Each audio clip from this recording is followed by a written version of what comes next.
Good evening everyone. आज हम start करने जा रहे हैं क्लास 12th फिजिक्स का एक नया lecture. So welcome everyone to the fresh and new lecture of class 12th physics. बहुत सारी बातें होंगी आपसे, बहुत सारे बातें हम करेंगे अबाउट मैनेजिंग, एंड सबसे इम्पॉर्टेंट है हम क्लास 12th का इस साल का क्वेश्चन पेपर भी डिस्कस करेंगे and what are the chances कि क्या क्वेश्चन आएंगे क्या नहीं आएंगे। और सबसे इम्पॉर्टेंट ये है कि हम सिलेबस को बहुत अच्छी तरीके से देखने वाले हैं। So let's begin. Course start करने से पहले हमें एक बार सिलेबस पे एक नज़र देख लेनी चाहिए। तो हमने सिलेबस को कुछ इस तरह डिवाइड किया है कि आप पे ज़्यादा बर्डन भी ना पड़े और चीज़ें बहुत ही आसानी से समझ भी आ जाए। जैसे पहले कि आप देख सकते हैं बेसिक मैथमेटिक्स, जो कि आपकी बहुत ज़रूरी है। Physics is all about solving numericals and understanding the behaviour of natural bodies. तो उसके लिए हमको बेसिक मैथमेटिक्स की बहुत ज़्यादा ज़रूरत पड़ेगी। So our first unit is basic mathematics. Then आप सबका जैसे एनसीईआरटी में फर्स्ट चैप्टर है, सो हमने सेकंड यूनिट वहाँ से स्टार्ट किया है, electrostatics one, which will basically cover the basic idea of charge क्या होता है, चार्जेस की प्रॉपर्टीज़ क्या होती है, कूलम फोर्सेस क्या होते हैं, इलेक्ट्रिक फील्ड्स क्या होती है। Electrostatics part 2 is all about electrostatic potential and capacitance, जो कि आपका मेजर टॉपिक क्रिएट करने वाला है बोर्ड एग्जाम्स के पॉइंट ऑफ व्यू से। Our fourth topic is current electricity part 1। हमने करंट इलेक्ट्रिसिटी होल चैप्टर को एनसीईआरटी के दो पार्ट्स में डिवाइड कर दिया है। फर्स्ट चैप्टर है आपका Ohm's law, series and parallel of resistances, and second part है आपका एनर्जी एंड पावर पे, जो कि also is a major in point of view when it comes to board examinations. और सिक्स्थ टॉपिक इज मैग्नेटिज्म, जो हम magnet की properties को स्टडी करेंगे। And seventh and very important topic is magnetic effects of current. So let's start with basic mathematics part 1। So start करते हैं basic mathematics से। इसमें हम पहली चीज़ जो देखने जा रहे हैं, जो कि बहुत इंपॉर्टेंट है, वो है हमारा coordinate system.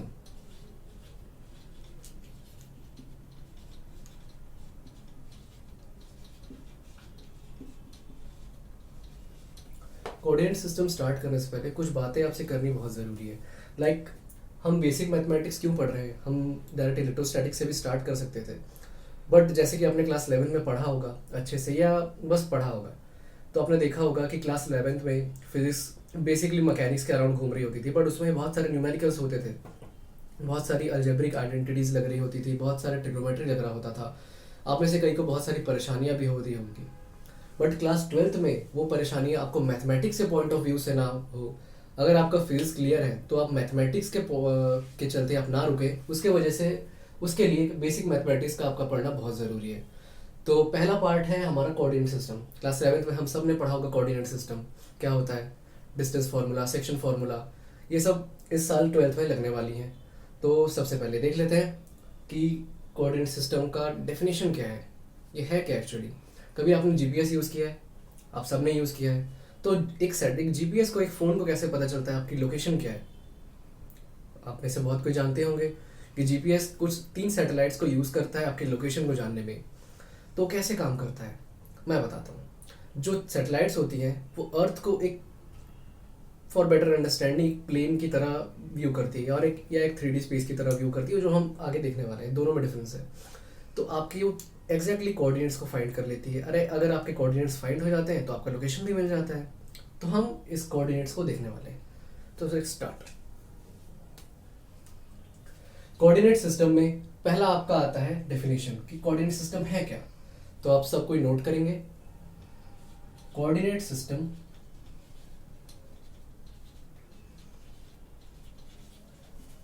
is a method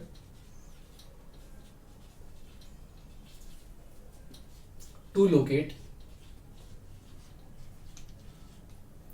any point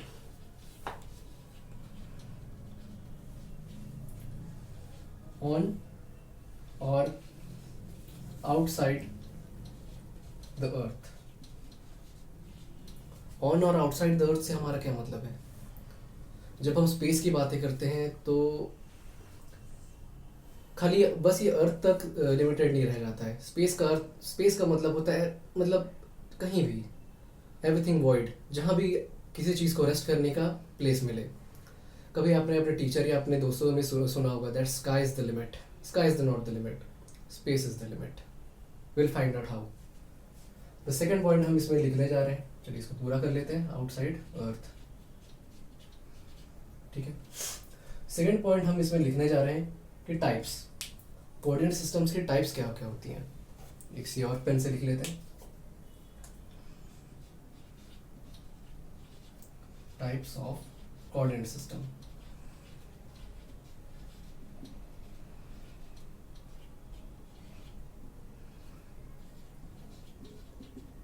पहला हम टाइप देखने जा रहे हैं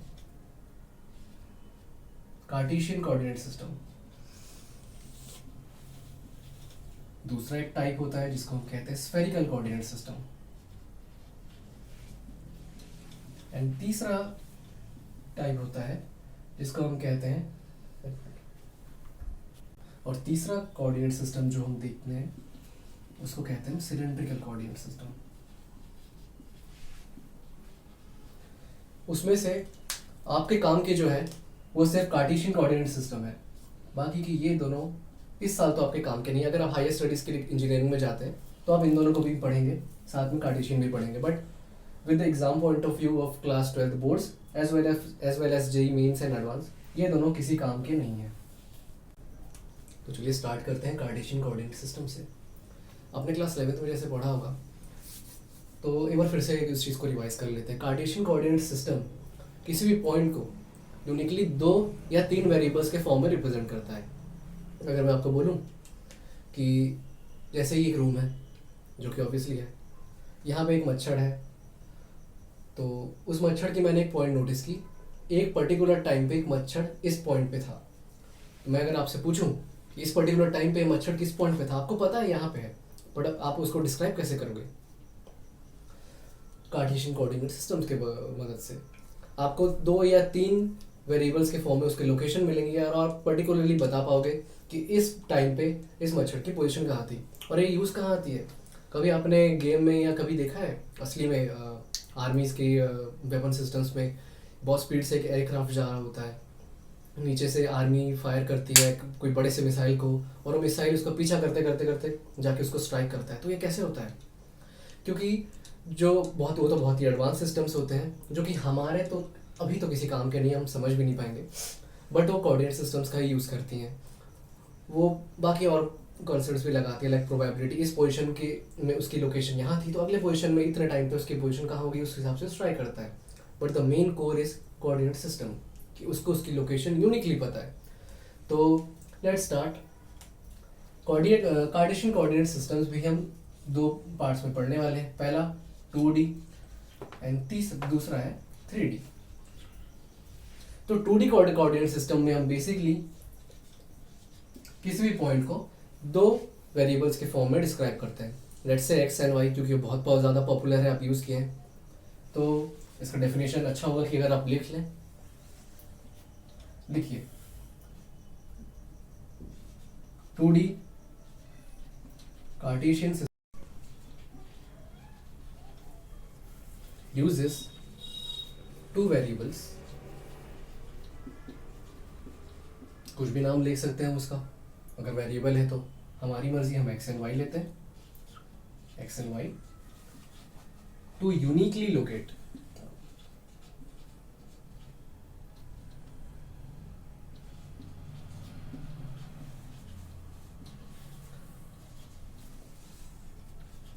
any point on 2D plane।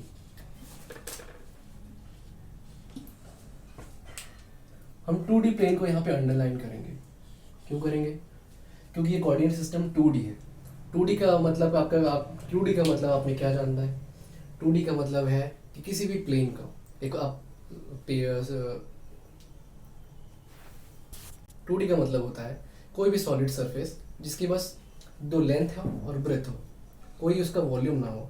जैसे कि एक पेपर का पीस, आपके घर में जो न्यूज़पेपर आता है, आप जिस पेपर पे लिखते हैं, दीवार हो गया, कोई भी चीज़ जिसका बस लेंथ है और ब्रेथ है, but it has no depth. ठीक है, तो जैसे कि हम एग्जांपल लेते हैं, एग्जांपल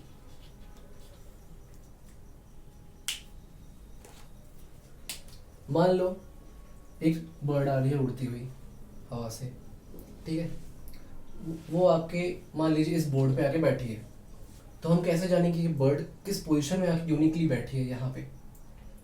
सबसे पहले हम ओरिजिन से इसको मानेंगे ओरिजिन। ओरिजिन क्या होता है? किसी भी चीज़ को मेजर करने के लिए एक स्टैंडर्ड चीज़ होती है। जैसे कि अगर हमको वेट मेजर करना है तो केजी में मेजर करते हैं हम। अगर हमको लेंथ को मेजर करना है हम उसको मीटर्स में मेजर करते हैं। वैसे ही हम कोऑर्डिनेट सिस्टम में एक ओरिजिन लेते हैं जिसके विथ रिस्पेक्ट में कोई भी चीज़ पॉजिटिव होती है या नेगेटिव होती है या उसकी डिस्टेंस मेजर की जाती है। फॉर एग्जाम्पल देखिए, आपका 2D प्लेन कुछ इस तरह से बनता है। इसको बोलते हैं, इस पॉइंट को हम बोलते हैं ओरिजिन।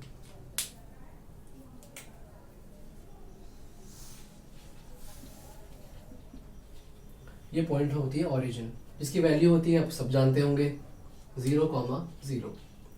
ओरिजिन के जिस तरफ इस तरफ जाते रहते हैं उस तरफ वैल्यूज बढ़ती हैं और चीज़ें पॉजिटिव वे में बढ़नी चालू होती है। ठीक है, कोई भी चीज़ इस तरफ जा रही है पॉजिटिव है, कोई भी चीज़ ऊपर जा रही है वो भी पॉजिटिव है। कोई भी चीज़ अगर पॉजिटिव के ऑपोजिट डायरेक्शन में जाती है तो क्या होगी? Obviously we all know it's negative. कोई भी चीज़ ऊपर की नीचे डायरेक्शन में जा रही है तो हम उसको क्या कहेंगे? None other than negative. Fine, but इनको हम यूनिकली कैसे जानेंगे? पॉजिटिव जा रहा है तो क्या जा रहा है, नेगेटिव जा रहा है तो क्या जा रहा है, और पॉजिटिव तो दो डायरेक्शन में जा रही है, तो हम चीज़ों को कैसे पहचानेंगे? जैसे मैंने बोला, हमें दो वेरिएबल्स को यूज़ करना है, एक्स एंड वाई। जैसे हमने अपने कैलकुलेशंस के लिए फॉर एंड ईज यूज़ किया, तो हम ऑरिजिन से हॉरिजॉन्टल डिस्टेंस में हम एक्स को मेजर करेंगे। एक्स, चीज़ों को याद कर लीजिए, आप याद ना भी कर सकते हैं बट आपके एग्जाम पॉइंट ऑफ व्यू से एक्स एंड वाई के फॉर्म में ही आएगा। और ऊपर की तरफ जा रहे हैं तो वर्टिकली, तो ये है वाई। तो हमारा ये जो लाइन है इसको कहेंगे हम वाई एक्सिस। Y axis. और जो ऊपर या नीचे की तरफ जा रही है इसको हम कहेंगे वाई एक्सिस। ठीक है, तो ये हमारा टोटल 2D प्लेन, जिसमें हम 2D कोऑर्डिनेट सिस्टम में हम इसी चीज में खेलने वाले हैं। ठीक है, तो स्टूडेंट्स आइए जानते हैं 2D प्लेन के बारे में। ये प्लेन बहुत ही फ्रीक्वेंटली आपके कैलकुलेशंस में यूज होंगी। तो जैसे हमने पहले देखा, ये हमने बना लिया हमारी एक्स वाई एक्सिस और ये बन गई हमारी एक्स एक्सिस। इसको चलिए नाम दे देते हैं एक्स, ये भी एक्स है, वाई, ये भी वाई।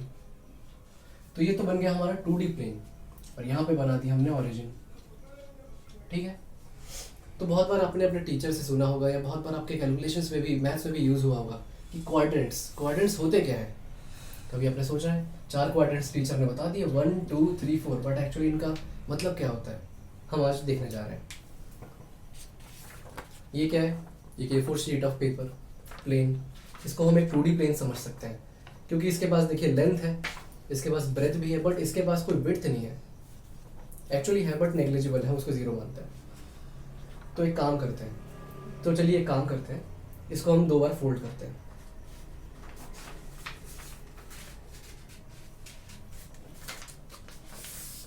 ये हो गई हमारी एक बार फोल्ड।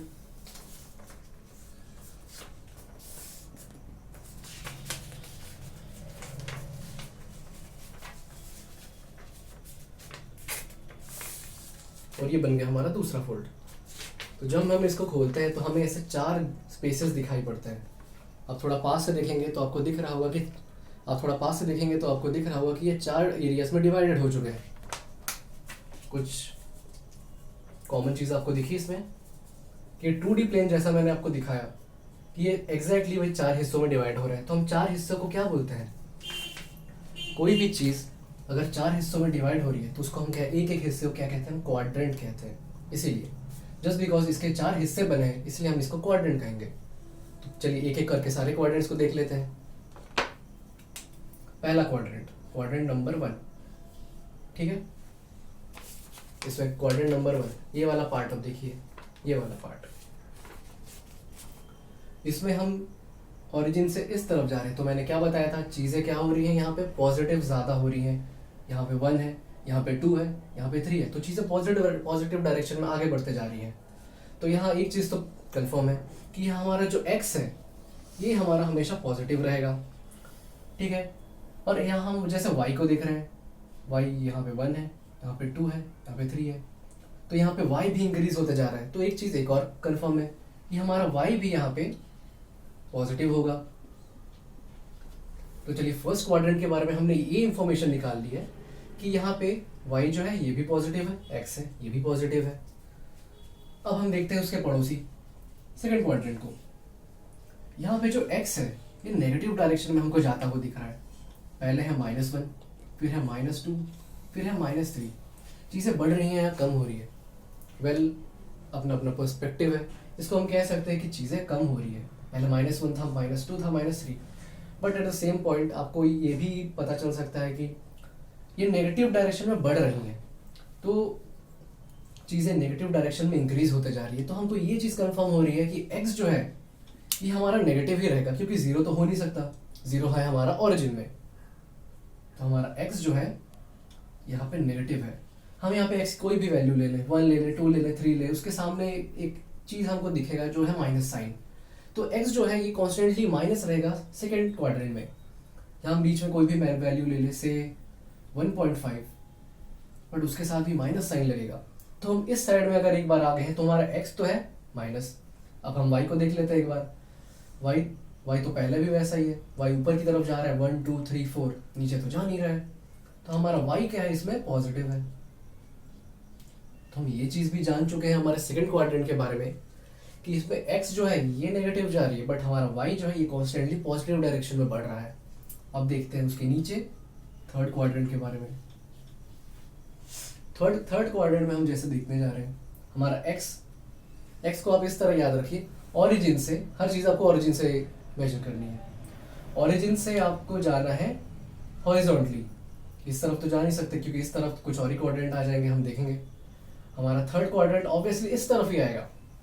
तो हमारा x देखते जा रहे हैं, x हमने जैसे देखा भी था, x हमारा कॉन्स्टेंटली नेगेटिव डायरेक्शन में जा रहा है। बट y की इसमें यूनिक बात है जो हमने अभी तक देखी नहीं है, y भी इसमें नेगेटिव डायरेक्शन में जा रहा है, -1, -2, -3। तो y जो है कॉन्स्टेंटली नीचे की तरफ जाते जा रहा है, मीन्स y भी नेगेटिव डायरेक्शन में आगे बढ़ रहा है, y इज नेगेटिव। तो हमने ये चीज़ जान ली है थर्ड क्वाड्रेंट के बारे में कि हमारा x और y दोनों नेगेटिव है, इसमें याद रखिएगा। आखिरी क्वाड्रेंट है हमारा फोर्थ क्वाड्रेंट। इसमें हम x को देख रहे हैं, जैसे हमने फर्स्ट क्वाड्रेंट में देखा था, x इसमें भी कॉमन है, 1 2 3 4। तो हमारा x जो है ये बढ़ रहा है पॉजिटिव डायरेक्शन में, x पॉजिटिव है। बट हमारा जो y है, ऐसे आप देख सकते हैं, y हमारा कॉन्स्टेंटली नेगेटिव डायरेक्शन में बढ़ रहा है, तो y है नेगेटिव। तो हम चारों क्वाड्रेंट्स के बारे में थोड़ी थोड़ी इन्फॉर्मेशन ले चुके हैं। जैसे कि पहला क्वाड्रेंट में x positive, y positive, x y दोनों पॉजिटिव है। सेकेंड क्वाड्रेंट में हमारा x नेगेटिव है बट y पॉजिटिव है। थर्ड क्वाड्रेंट में x और y दोनों नेगेटिव है, बट फोर्थ क्वाड्रेंट में x और y दोनों पॉजिटिव। इसको हम एक टेबल के मतलब से समझ सकते हैं। तो हमने एक टेबल बनाया जिसकी वजह से हम चार क्वाड्रेंट्स को एक एक करके देखने वाले हैं कि इसमें x की वैल्यू और y की वैल्यू क्या होने वाली है। पहला हम देखते हैं फर्स्ट क्वाड्रेंट। इसमें हमने देखा था x जो है, हमारे मेरे साथ देखिए, हमने साइड में एक छोटा सा क्वाड्रेंट बना लिया है। x जो है कॉन्स्टेंटली पॉजिटिव होता जा रहा है और y जो है वो भी कॉन्स्टेंटली पॉजिटिव होता जा रहा है। तो उसमें x क्या लिख लेंगे हम, बताइए, पॉजिटिव। y भी पॉजिटिव है। सेकंड क्वाड्रेंट है इसके बगल वाला, x पॉजिटिव का ऑपोजिट क्या होता है, नेगेटिव। x नेगेटिव डायरेक्शन में कॉन्स्टेंटली बढ़ रहा है, x हो गया नेगेटिव।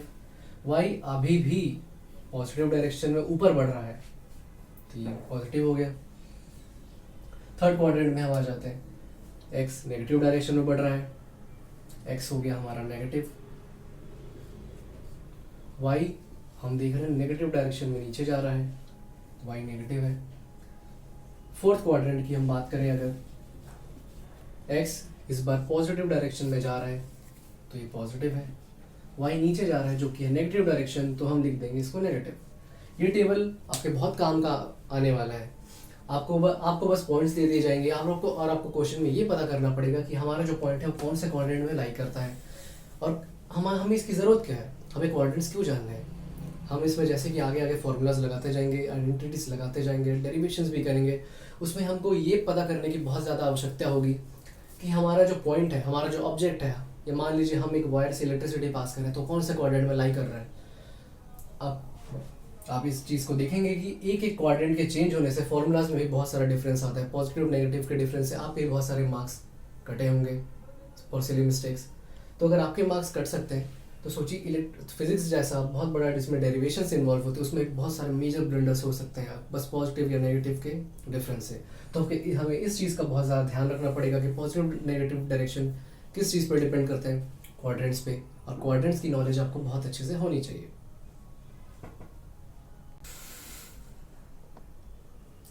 अब तो हमने क्वाड्रेंट्स को भी अच्छे से समझ लिया, बट मैं चाहता हूँ कि आप बहुत अच्छे से 2D सिस्टम को विजुअलाइज करें। उसके लिए मैं यहाँ पे सबसे पहले क्वाड्रेंट बना देता हूँ 2D।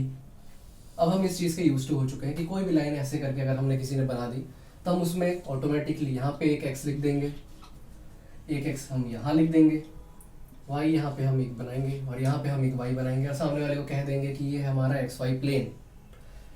एक चीज़ नोटिस करने वाली है, और आप इस चीज़ को याद भी रखेंगे, 2D प्लेन का हो, हमें देख रहे थे हम 2D प्लेन बोले या सिर्फ प्लेन बोले,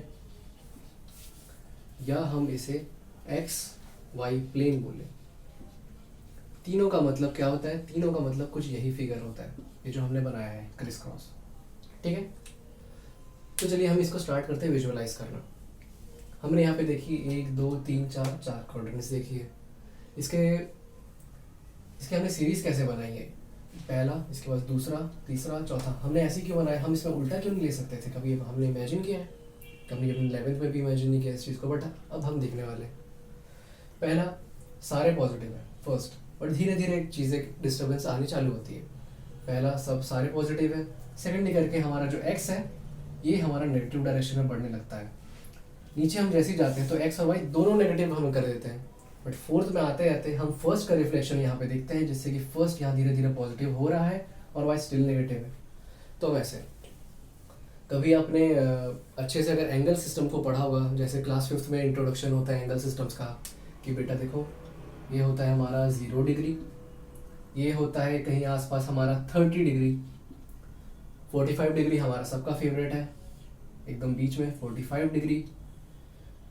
फिर आता है हमारा एक और फेवरेट जिसे हम कहते हैं 90 डिग्री। बड़े शौक से हम यहाँ पे स्क्वायर बनाते हैं और लिखते हैं यहाँ पे दिस इज 90 डिग्री।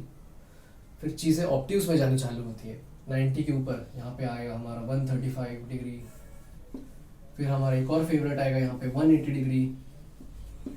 फिर हम थोड़ा थोड़ा नीचे जाते रहेंगे और डायरेक्टली हम यहाँ के एंगल्स को उतना ज़्यादा प्रेफरेंस देते हैं नहीं हमें, मतलब स्टूडेंट्स को। मैं भी एक टाइम पे स्टूडेंट रहा हूँ, मैं भी जानता हूँ कि हम 180 डिग्री के नीचे एंगल को उतना ज़्यादा वेटेज हम देते नहीं, स्टिल +45 करके लिख देते हैं हम 225 डिग्री। फिर यहाँ पे हम लिखेंगे 270 डिग्री, और इसको हम 360 डिग्री कहें या 0 डिग्री कहें, बात तो एक ही है। तो एक चीज़ आपने अगर यहाँ नोटिस की होगी, बड़े ध्यान से देखना कि 0, 30, 45, 90, 135, 180, 225, 270, 360 हम किस डायरेक्शन में बढ़ रहे हैं। अगर हमने अच्छे से इस चीज़ को अगर विजुअलाइज किया तो हम इस डायरेक्शन में बढ़ रहे हैं। पहला हमारा था फर्स्ट क्वाड्रेंट, फिर हम गए सेकंड क्वाड्रेंट में, फिर हम गए यहाँ से थर्ड क्वाड्रेंट में, फिर यहाँ पे गए हम फोर्थ क्वाड्रेंट में। चीज़ें जोड़नी बहुत ज़्यादा इम्पोर्टेंट है। हम डिग्रीज को किस तरह चेंज करते हैं उसी डायरेक्शन में हमारे क्वाड्रेंट्स भी चेंज होंगे। ठीक है, तो हम यहाँ पे एक और 2D प्लेन बना लेते हैं इस तरह से। ये हो गया हमारा x, ये भी x, y, y। हम PCM के स्टूडेंट्स हैं, फिजिक्स के स्टूडेंट्स, हमको चीज़ें क्या है कि एग्जाम्पल से ही क्लियर होती है। हम क्या है कि फिजिक्स के स्टूडेंट्स हैं, PCM स्टूडेंट्स, हमको चीज़ें इतनी आसानी से क्लियर होती नहीं। हम आर्ट्स या कॉमर्स के तो है नहीं, जो चीज़ें हमको पेपर में दिखा दो हम समझ जाएंगे। हमें एप्लीकेशंस चाहिए, हमें कुछ रियल लाइफ एग्जाम्पल्स चाहिए। तो चलिए देखते हैं एक रियल लाइफ एग्जाम्पल जिसकी वजह से हम रिलेट कर पाएंगे। हम XY सिस्टम पढ़ क्यों रहे हैं भाई, चलिए देखते हैं। भूल जाइए XY प्लेन ये सब कुछ है, भूल जाइए, बस मैंने बनाया है। तो आपके सामने चलिए मान लीजिए आपको दिख रहा है ये एक मच्छर है। मच्छर मेरा फेवरेट है, ठीक है, my favourite animal is mosquito. ये मच्छर उड़ रहा है, ठीक है, जैसा भी है मैंने बना दिया, ठीक है। तो मैं एक पॉइंट पे मच्छर को लॉक कर दिया हूँ कि T time is equal to 10 second में मच्छर की पोजीशन कितनी थी, यहाँ पे थी मच्छर की पोजीशन, ठीक है। मुझे जो भी करना है, मुझे मच्छर पे स्प्रे करना है, मुझे मच्छर पे लाइट फेंकनी है, जो भी करना है, मुझे मच्छर की लोकेशन चाहिए exactly T equal to 10 second में क्या कहाँ थी। तो मैंने जो भी यहाँ पे सेंसर्स लगाया, कैमरास लगाए, उसने मुझे ये तो कह दिया कि भाई तेरे मच्छर की location T equal to 10 second में यहाँ थी। अब मुझे इतना फाइंड करना है, तो मुझे मच्छर की लोकेशन फाइंड करनी है। मैं क्या करूँगा, इसके आसपास मैं एक एक्स वाई प्लेन ऐसे ड्रॉ कर लूँगा, जैसे मैंने पहले बना लिया था। हाँ, मैंने पहले मान लीजिए बनाया नहीं, मैंने अभी बना लिया ऐसे एक्स वाई प्लेन, और डिफ़ॉल्ट से हम इस मच्छर को सबसे पहले फर्स्ट क्वाड्रेंट में ही प्लेस करेंगे। ये डिफ़ॉल्ट है, ये आप चीज़ को नोट कर लीजिए कि default plane is first quadrant, ठीक है। अब ध्यान से देखिए मैं करने क्या वाला हूँ। मुझे ये पॉइंट पता है मच्छर हमारा था कहाँ। मैं डायरेक्टली 90 डिग्री में एक पॉइंट गिरा दूंगा यहाँ पे, ठीक है। ये पॉइंट है वहाँ, वैसे ही मैं एक्स डायरेक्शन में, वाई डायरेक्शन में भी एक पॉइंट ऐसे गिरा दूंगा। तो हमें दो पॉइंट्स मिल गए, एक एक्स एक्सिस पे मिली, वाई एक्सिस पे मिली। इसका मतलब क्या है, वाई एक्सिस पे जो हमें पॉइंट मिली, एक्सिस पे हमें पॉइंट मिली, इसका मतलब हमें ये दिखाता है कि इस मच्छर की लोकेशन क्या है। एक्स एक्सिस में हम कितना आगे बढ़े तो इस पॉइंट को हम पकड़ सकते हैं। कहिए लेट्स अज्यूम 2 मीटर, और वाई डायरेक्शन में लेट्स अज्यूम 5 मीटर। तो हम, जैसे मैंने आपको पहले कहा कि 2D सिस्टम में हम दो वेरिएबल्स को यूज़ करते हैं चीज़ों को यूनिकली लोकेट करने के लिए। हमने पहले भी देखा है एक्स कॉमा वाई, जैसे कि हमारा हम एक्स डायरेक्शन में लिए हैं, एक्स है हमारा 2, वाई है हमारा 5। तो मच्छर की लोकेशन है T is equal to 10 second हो जाएगी 2,5, कि हमारा मच्छर 10 सेकेंड में 2,5 में था। अब मैं उस पर स्प्रे फेंकूँ या लाइट फेंकूँ, मैं लाइट वाले सेंसर को बोल दूंगा कि भाई 2,5 वाले लोकेशन पे भाई तुझे लाइट फेंकनी है, वो डायरेक्ट मच्छर को हिट करेगी, ठीक है। ये हमारा रियल लाइफ एग्जांपल। और एक रियल लाइफ एग्जांपल आपको अगर देखनी है तो क्लास 10th हम सब पास करके आए हैं। आई अज्यूम कि आप क्लास 10 स्टूडेंट्स हैं। मैं ये भी एज्यूम नहीं करता कि आप क्लास 11 में हैं तो आपको मैं उन चीज़ों को नहीं बताऊँगा। मैं आपको सबको क्लास 10 का ही एज्यूम करता हूँ, उसके नीचे का सॉरी। तो क्लास 10th में आपने फिजिक्स में करंट इलेक्ट्रिसिटी नाम का एक चीज़ देखा होगा। तो हम आपके जो टीचर हैं, आपने बड़े प्यार से उस टीचर ने ये बताया होगा कि देखो बेटा, ये एक वी कर्व होता है जो कि एक आइडियल रेजिस्टर के लिए। तो बच्चों क्लास 10th में हम आपके टीचर ने हम आपको बताया होगा कि एक वी प्लेन होता है करंट इलेक्ट्रिसिटी नाम के चैप्टर में। यहाँ पे टीचर ने वी बनाया, यहाँ पे आई बनाया, और बोला कि बेटा देखो, जो आपका जो एक रेजिस्टर नाम का एक एलिमेंट होता है जो कि कुछ इस प्रकार का दिखता है, इसको हम कहते हैं रेजिस्टर आर। देखेंगे यहाँ भी आएंगे हम धीरे धीरे आराम से, वो हमारा पॉइंट ऑफ व्यू नहीं है अभी, हम अभी मैथ्स पढ़ रहे हैं, फिजिक्स नहीं। तो उसका कैरेक्टरिस्टिक कुछ ऐसा जाता है, सीधा लीनियर, हम उसको बोलते हैं लीनियर है।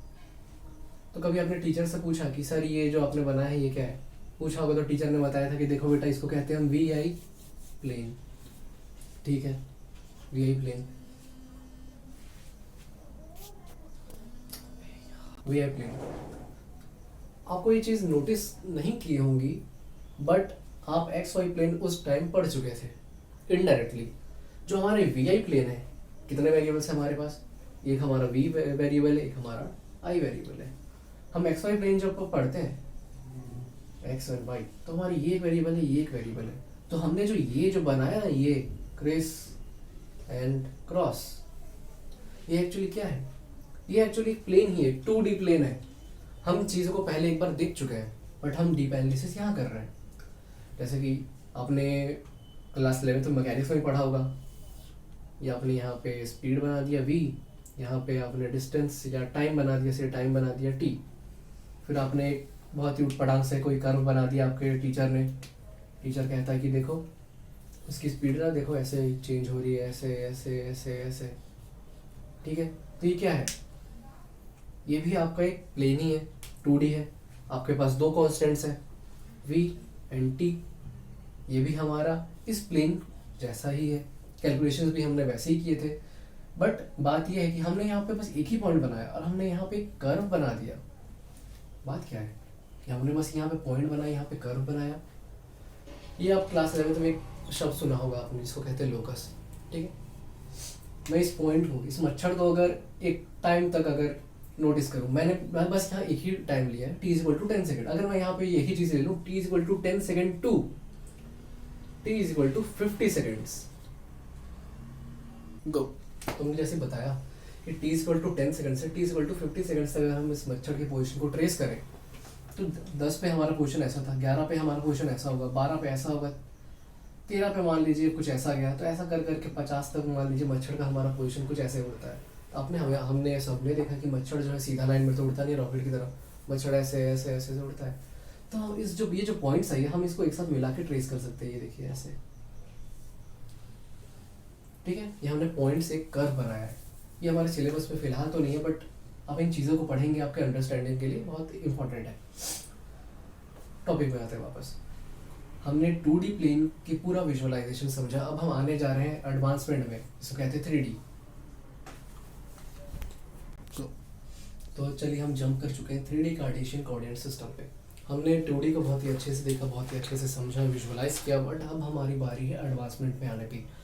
जैसे बहुत पहले रिलायंस के छोटे वाले सेल फोन्स आया करते थे, आपके पेरेंट्स या आपके ग्रैंड पेरेंट्स ने यूज़ किया होगा, छोटा वाला, जिसको कहते हैं हम CDMA फ़ोन।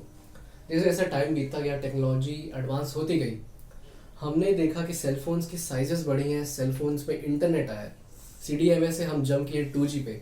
आपको याद होगा जब छोटे छोटे फ़ोन्स हुआ करते थे, उसमें SMS आया जाया करते थे, छोटे छोटे हमने इंटरनेट एप्लीकेशंस स्टार्ट किए, यूट्यूब का चैलेंज स्टार्ट हुआ।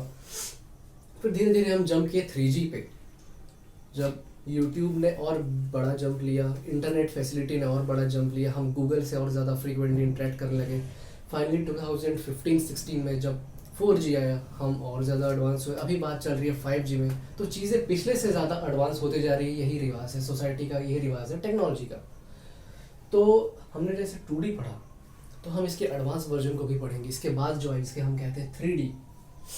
कभी आपने 3D मूवी देखी होगी, तो चश्मे पहन के दिखाते हैं, चीज़ें अपने सामने में आती दिखती हैं। हम जो मूवी देखते हैं नॉर्मली स्क्रीन पे, वो 2D होती है। स्क्रीन जो होता है हमारा ऐसी बोर्ड की तरह होता है, लेंथ है, ब्रेथ है, बट कोई डेप्थ नहीं है। हम उसमें अंदर नहीं जा सकते, बाहर पिक्चर वाले बाहर नहीं आ सकते। बट हम 3D देखते हैं तो दिखाते हैं डायनासोर जो है हमको स्क्रीन से बाहर आते हुए दिखते हैं, जो हमारे मूवीज़ के कैरेक्टर है वो भी हमें बाहर आते हुए दिखते हैं। तो ये है हमारा 3D। तो हम ऐसा कैसे कर सकते हैं, चीज़ें अंदर बाहर कैसे हो रही हैं? लेंथ और ब्रेथ तक तो ठीक था, बट चीज़ें अंदर या बाहर को भी हम विजुअलाइज कर सकते हैं। तो सबसे पहले हम देख लेते हैं इसका डेफिनेशन। तो 3D कार्टेशियन सिस्टम का ये डेफिनेशन है that 3D Cartesian coordinate system uses 3 variables. ध्यान दीजिए इस जगह को, 3 variables to uniquely 3 variables to uniquely locate any point, uniquely locate any point in 3D space. इस पॉइंट पे बहुत ज़्यादा जोर देना कि हमने कहा है 3D स्पेस, हमने प्लेन नहीं कहा। हमने प्लेन क्यों नहीं कहा? क्योंकि प्लेन क्या होता है? प्लेन एक 2 डायमेंशनल चीज़ होती है, जैसे एक शीट होता है ये प्लेन का। ये ज्योमेट्री के पॉइंट ऑफ व्यू से अगर हम देखें तो ये क्या है? ये एक रेक्टेंगल है, इसके पास एक लेंथ है, ये हमने लेंथ बना दिया, एक ब्रेड्थ है, ब्रेड्थ भी बना दिया, बट इसके हम आगे नहीं, कुछ नहीं है, पीछे भी कुछ नहीं है, कोई डेप्थ नहीं है। जैसे एक प्लेन शीट ऑफ पेपर, ये लेंथ है, ब्रेड्थ भी है, बट कोई डेप्थ नहीं है। ये देखिए कितना पतला है, ये कोई डेप्थ है ही नहीं इसकी। But at the same time हम एक बॉक्स को देखते हैं इधर, ऐसे देखिए, इसका एक लेंथ भी है, ये इसकी एक ब्रेड्थ भी है, प्लस इसके साथ एक विड्थ भी है। ये देखिए, ये एक 3D चीज़ है। इसमें और एक प्लेन पेपर में डिफरेंस होता है। अगर मैं इसको बस इस तरफ देखूं तो ये बस एक प्लेन है, बट जैसे ही मैंने इसमें एक विड्थ डाल दी, एक डेप्थ डाल दी, सॉरी, तो उस डेप्थ के डालते ही ये 2D स्पेस बन गया 3D स्पेस। ठीक है, ये तो बन गया, ये हमारा 2D है। अब मान लीजिए हमारे पास ये ऐसा कुछ फिगर है हमारे पास, ये हमने और अपने क्लास 3-2 में इस चीज़ को बहुत इंजॉय करते हुए बनाया होगा। ये क्या है? इसे हम बहुत ही पॉपुलरली क्यूब कहते हैं। ये क्या है? क्यूब है, ठीक है। इसके कितने साइड्स होते हैं? एक आगे, पीछे 2, 3, 4, 5, 6। इसके 6 फेसेस हैं। ध्यान देने वाली चीज़ ये है कि इसके पास एक लेंथ भी है, जैसा कि इस रेक्टेंगल के पास था, ठीक है। इसके पास एक ब्रेड्थ भी है, वो भी इस रेक्टेंगल के पास था। बट उसके पास ऐसा क्या है जो एक रेक्टेंगल के पास नहीं था? इसके पास भाई साहब एक डेप्थ भी है। ये देखिए, इसके पास एक डेप्थ भी है जो इसको एक क्यूब से, इसको एक रेक्टेंगल जो कि 2D है, इसको अपग्रेड करके इसको 3D बना देती है। कुछ चीज़ तो होनी चाहिए डिफ्रेंशिएट करने लायक। लेंथ है, ब्रेड्थ है, बट इसके पास डेप्थ है, इसके पास नहीं है। तो ये बन गया हमारा 2D, ये बन गया हमारा 3D।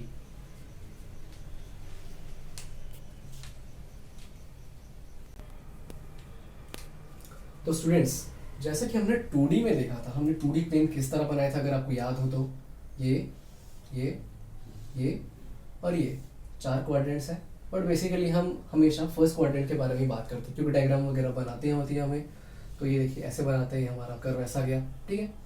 तो हम ये वाली लाइन को हटा देते हैं, ठीक है।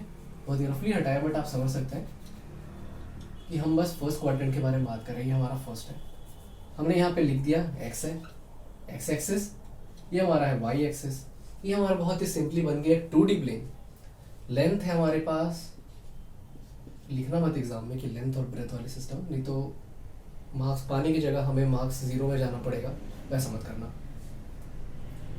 और मेरा नाम तो लिखना मत। लेंथ है, ब्रेथ है, ठीक है। तो ये हमारा 2D है। तो हम एक चीज़ इसमें और क्या ऐड कर दें?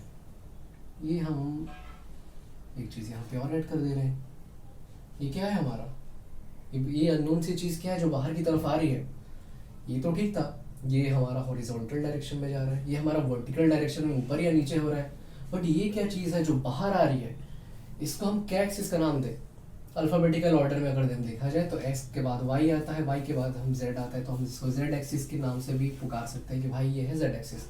बट एक्चुअली z एक्सिस होता क्या है? गहराई, डेप्थ। ये है हमारा डेप्थ, ठीक है। तो ये हमारा 2D से अपग्रेड होके बन गया है ये 3D। और हम 3D को प्लेन नहीं कहते हैं, हम 3D को क्या कह सकते हैं? स्पेस। जो साई-फाई मूवीज में हमने देखा होगा, स्पेस कहते हैं बड़ी बड़ी चीज़ों को कि हम स्पेस में जा रहे हैं। स्पेस क्या होता है? स्पेस यही होता है, खाली जगह। आपका कमरा देख लीजिए, क्या है? एक स्पेस है। आपका स्कूल में आपका क्लासरूम क्या है? स्पेस है। स्विमिंग पूल क्या है? स्पेस है। रॉकेट्स ऊपर जा रही, किधर जा रही? स्पेस में। तो हम वर्ल्ड में कहीं भी देख लें, ये क्या होती है? स्पेस होती है। तो वैसे ही ये एक वर्ल्ड का एक छोटा सा हमने एरिया काट के आपको दिखाया कि देखिए ये होता है स्पेस। थोड़ा गंदा सा बन गया, लेट्स क्लीन ऑल दिस। तो बड़े क्लीन तरीके से हम एक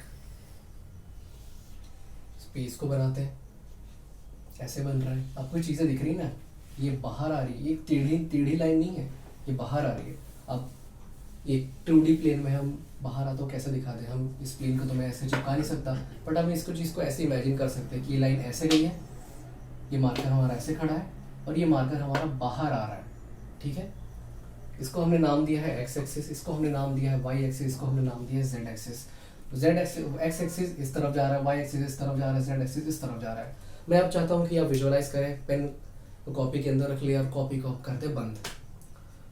आप कहीं भी अगर अपने बेड में बैठे होंगे, सोफा में बैठे होंगे, टेबल में बैठे होंगे, आप दीवार से दूर आइए। आप सबसे पहले काम करिए, अपने लेफ्ट साइड के दीवार को देखिए। आपको एक लाइन दिख रही होगी जो छत से डायरेक्ट आपके फ्लोर में आ रही है, जिसमें आपका ये दीवार और ये दीवार दोनों ज्वाइन हो रहे हैं। उस लाइन को देखिए, दिख रहा होगा। अब आप उस लाइन को देखते हुए इस तरफ देखिए कि यहाँ भी एक लाइन आ रही है, उस पॉइंट से होते हुए यहाँ भी एक लाइन आ रही है, एक यहाँ पे लाइन आ रही है सीधा सीधा, मेरी उंगलियों को देखिए, और उसी पॉइंट से ऊपर की तरफ एक लाइन जा रही है, ठीक है। तो मैंने आपको क्या बताया था? Horizontal distance from origins. वो जो पॉइंट है, जो किनारे वाला जो पॉइंट है, वो क्या है? हमारा ऑरिजिन है, मान लेते हैं। एक्चुअली वो है भी, हम इस डायरेक्शन में जा रहे हैं, हम ओरिजिन से इस डायरेक्शन में जा रहे हैं। ये जो लाइन है आपके नीचे वो जाती हुई, ये क्या है, ये हमारी एक्स एक्सिस। जो लाइन आपकी ऊपर जा रही है, जो दीवार जो सटी हुई आपकी एक लाइन दिख रही है दीवार में, वो हमारी वाई एक्सिस है। और जो लाइन हमें बाहर आती दिख रही है वो है भाई साहब हमारी जेड एक्सिस। हम एक्स वाई और जेड को कैसे काम करेंगे? अगेन हमारा फेवरेट एनिमल मच्छर को लेते हैं, बुलाते हैं मच्छर को। अब पहले तो मैं उसको एक प्लेन शीट ऑफ पेपर में रखा था कि भाई ले, एक प्लेन शीट ऑफ, तू बस ऊपर जा सकता है, नीचे जा सकता है, बाहर या अंदर नहीं जा सकता। बट इस बार मैं उसको एक खाली कमरे में छोड़ चुका हूँ। और हमने देखा आपका जो कमरा है, मेरा जो कमरा है, उसमें क्या है, एक्स एक्सिस है, वाई एक्सिस है, जेड एक्सिस भी है। तो हम उस मच्छर को यहाँ पे प्लेस करते हैं, ठीक है। हमने कहा जाओ, तुम्हारी मर्जी, कहीं भी जाओ। तो हमारे सेंसर ने हमें बताया कि देखो t=, मान लीजिए 1 सेकेंड है, उस मच्छर की पोजीशन लीजिए यहाँ थी। वो मच्छर उड़ते उड़ते इस पोजीशन में हमने लॉक किया, t=1 सेकेंड, वो मच्छर यहाँ था, ठीक है। अब आप बोलोगे मच्छर तो हमेशा हिलता रहता है, आपने पोजीशन कैसे लॉक कर दिया? भाई देखो ऐसा समझो, मैंने मच्छर की फ़ोटो खींच ली कमरे में, उस फोटो के अनुसार मेरे सेंसर ने बताया कि फ़ोटो में तो चीज़ें स्टिल दिखती है ना, वीडियो नहीं है। उस फोटो के अनुसार हमारा t=1 सेकेंड में मच्छर इस पोजीशन में था। और फिर से मुझे मच्छर पे लाइट फेंकनी है या स्प्रे फेंकना है, मेरी मर्जी। मुझे उसका लोकेशन फाइंड आउट करना है, कैसे करूँगा? ठीक है, आपका ये दीवार का ये पार्ट है, ये ठीक है, दीवार का ये पार्ट ऊपर की तरफ जा रहा है, ये पार्ट आपका बाहर की तरफ आ रहा है, ये वाली लाइन। और आपको जो नीचे फ्लोर है वो क्या है, ये एक्स वाई प्लेन है। ये एक्स और वाई के बीच में, या जो आपका फ्लोर दिख रहा है, एक्स और वाई के बीच में जो लाइन है, लाइन कट रही है, ये हमारा एक्स वाई प्लेन है। और जो एक्स और जेड के बीच में है वो हमारा फ्लोर है। देखिए एक्स वाई, और एक्स वाई के बीच में क्या है, X Y X Z plane. हमने ये 2D में भी पढ़ा था कि हमारा ये एक्स है, ये वाई है, दोनों के बीच की जो जगह है उसको हम क्या बोलते हैं, एक्स वाई प्लेन। बट यहाँ तो प्लेन्स है ही नहीं 3D में, बट जो 3D स्पेस है वो प्लेन्स से बना है। जो हमारा एक्स और जेड के बीच में जो स्पेस है, इसको हम कहते हैं एक्स जेड प्लेन। क्लियर है? जो हमारा एक्स और वाई के बीच में बना है उसको हम कहते हैं एक्स वाई प्लेन। और हमारा ये जो प्लेन है जो वाई और जेड के बीच में बना है, ये है हमारा वाई जेड प्लेन। ठीक है, अगर आपको कोई बोल दे कि चलो भाई एक हमारा जो ऑब्जेक्ट है वो रखा हुआ है एक्स और जेड प्लेन में, तो आप क्या इमेजिन करना कि देखो ये एक एक्स एक्सिस है, बाहर आती हुई जेड एक्सिस है, उसके बीच में जो स्पेस है वहाँ कोई चीज़ रखी हुई है जिसके ये सामने वाला व्यक्ति बात कर रहा है। ठीक है, इस चीज़ का फटाओ। हम बात करते हैं मच्छर पे वापस जाते हैं। तो जैसा मैंने बताया था कि डायरेक्ट एक पॉइंट लो, यहाँ एक परपेंडिकुलर ड्रॉप करो, यहाँ ऐसे, ठीक है। उस पॉइंट से यहाँ पे, उस पॉइंट से काम करो यहाँ पे। ये आपका रिफ्लेक्शन हो गया इस पॉइंट का जहाँ पे मच्छर उड़ा था, हमने रिफ्लेक्शन बना लिया है नीचे, उसका रिफ्लेक्शन हमने नीचे डाल लिया है प्लेन पे। अब हम क्या करते थे, यहाँ से एक परपेंडिकुलर ड्रॉप करते थे ऐसे, ठीक है। यहाँ से हम एक और परपेंडिकुलर ड्रॉप करते थे ऐसे, ये जो हमने ड्रॉप कर लिया है। एक्स से हमारे डिस्टेंस क्या है, वाई से हमारी ये डिस्टेंस है, जेड से हमारी ये डिस्टेंस है, एक्स से हमारी डिस्टेंस बची हुई है जो कि है ये। ठीक है, तो हमें एग्जैक्ट पॉइंट मिल चुका है कि ये मच्छर की लोकेशन है क्या। मान लीजिए हमें एक्स यहाँ पे फाइंड मिला 5 मीटर, 5 मीटर लिख दिया। वाई हमें यहाँ पे, वाई के इसने कितना काटा, वाई का इसने काटा मान लीजिए 2 मीटर्स, 2 मीटर, और जेड मान लीजिए 6। तो हमारी मच्छर की लोकेशन हमने बता डाली कि हमारा मच्छर है t=1 सेकेंड में 5,2,6 पे। तो ये मच्छर की यूनिक लोकेशन हो गई पर्टिकुलर टाइम पे। तो हमें क्या करना है, कोई भी चीज़ उड़ रहा है, कोई भी चीज़ हमें 3D स्पेस में दिख रहा है, हमें उसकी लोकेशन मार्क करनी है, हमें उसका रिफ्लेक्शन मार्क करना है। सो रिफ्लेक्शन से हमें एक्स एक्सिस में एक लाइन खींचनी है, वाई में खींचनी है, जेड में खींचनी है, और हम तीनों के रीडिंग्स नोट करनी है। उस हिसाब से हमें 3 पॉइंट्स मिलेंगे। 3 पॉइंट्स को यूज़ करके हम उसकी लोकेशन को बहुत ही यूनिकली बता सकते हैं। तो ये हो गए हमारे 3D स्पेस। अब उतनी ज़रूरत तो नहीं पड़ेगी, जैसे कि 2D स्पेस में हमने पढ़ा था कि 2D प्लेन में हमने पढ़ा था कि 2D प्लेन हमारा 4 पार्ट्स में डिवाइड होता है। क्या बोलते हैं हम उसे, क्वाड्रेंट्स। 4 पार्ट में डिवाइड हो रहा है तो हम 4 क्वाड्रेंट्स बोलते हैं। बट हमारा जो 3D स्पेस है ये 4 पार्ट्स में भाई सब डिवाइड नहीं हो रहा, ये डिवाइड हो रहा है 8 पार्ट्स में। इमेजिन करिए, फिर से अपने कॉपी किताब बंद कर दीजिए, आप एक कमरे में बैठे हैं, सीधा देखिए अपने कमरे के पीछे आपका जो ये वाला जो लाइन है उसको खींच दीजिए पीछे, ये वाला जो आपका दीवार है उसको और पीछे भेज दीजिए, तो आपके कमरे के पीछे भी एक कमरा होगा, ठीक है। आपके उस कमरे के नीचे भी एक कमरा होगा, वो जो अपने पीछे वाला कमरा है उसके नीचे भी एक कमरा होगा, उसके बगल में एक कमरा होगा, उसके हमारे जो कमरा है उसके बगल में एक और कमरा होगा, उसके नीचे एक और होगा, हमारे नीचे होगा, ऐसे करके हमें 8 कमरे मिलेंगे। तो हमारा जो कमरे हैं वो क्या है, वो एक 3D स्पेसेस है। वैसे ही हमारा हमने जो 3D स्पेस बनाया है ये 8 पार्ट्स में हम डिवाइड कर सकते हैं, जिसे हम 8 ऑक्टेंट्स कहते हैं। 8 पार्ट में डिवाइड हो रहा है तो ये ऑक्टेंट। वैसे उतनी ज़रूरत तो पड़ेगी नहीं, बिल्कुल भी ज़रूरत नहीं पड़ेगी आपको फिजिक्स में इस चीज़ की, ऑक्टेंट्स की। आपको मेनली ज़रूरत पड़ने वाली है क्वाड्रेंट्स की, ठीक है। तो हम जल्दी से चीज़ों के फॉर्मूलाज को हम देख लेते हैं। हमने विजुअलाइज तो कर लिया है, चीज़ों को हमने समझ लिया है, बट अगर फॉर्मूला नहीं है तो हम चीज़ों को नहीं कर पाएंगे। सो बहुत पहले, बिल्कुल भी लेट ना करते हुए, वैसे ही बहुत सारा टाइम हो चुका है, तो हम चीज़ों को कंक्लूड करते हैं। हम जल्दी से फॉर्मूला देखते हैं। अपने क्लास 10th और 11th में पढ़ा होगा, एक शब्द सुना होगा 3D और 2D में, इसको हम कहते हैं डिस्टेंस फॉर्मूला। Distance formula.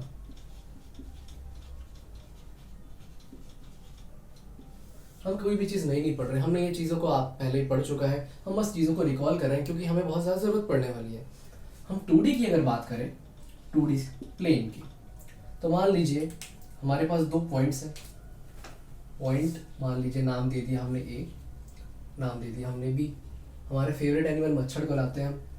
हमारा मच्छर बैठा है A पे, और हमारा मॉस्किटो मारने वाला जो मशीन आता है, इसको ऑल आउट या गुड नाइट कहते हैं, ये हमारा है पोजीशन B पे, हमारा मशीन है, ठीक है। और हमारे मच्छर को पोजीशन B तक जाना नहीं, उसको पता करना है कि भाई कितना डिस्टेंस है मेरे और मशीन के बीच में, और मुझे उस डिस्टेंस तक नहीं जाना। तो हमें क्या करना पड़ेगा, मच्छर को बताना पड़ेगा कि भाई तेरे और उस मशीन के बीच में इतना डिस्टेंस है।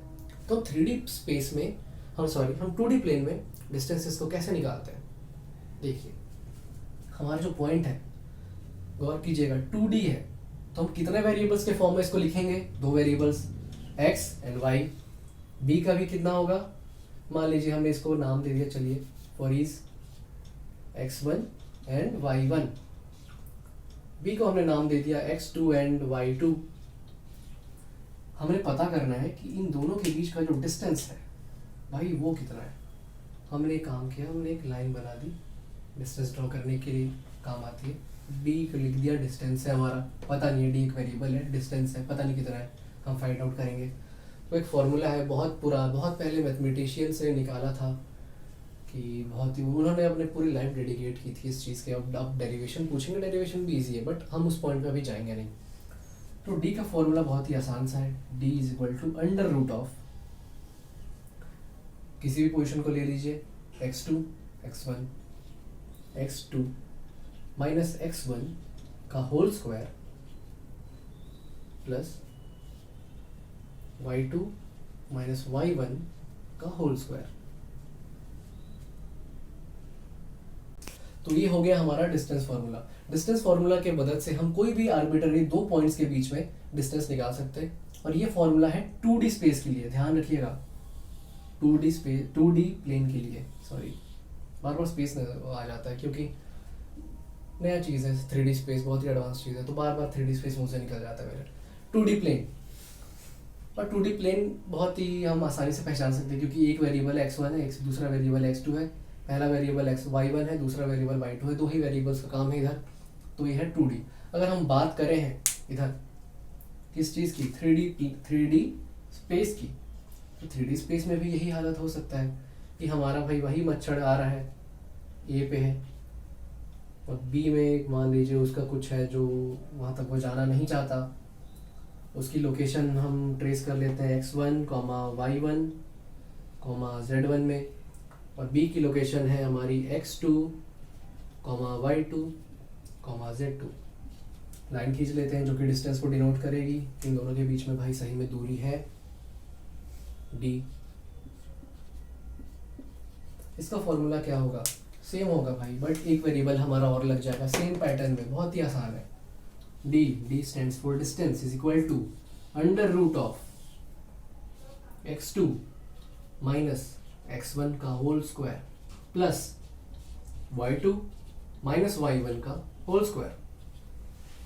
तो आगे का तो आप अनुमान लगा ही चुके होंगे क्या होगा, एक थोड़ा मिनट वीडियो को पॉज करिए और खुद ही लिखिए कि आगे क्या आना सकता है।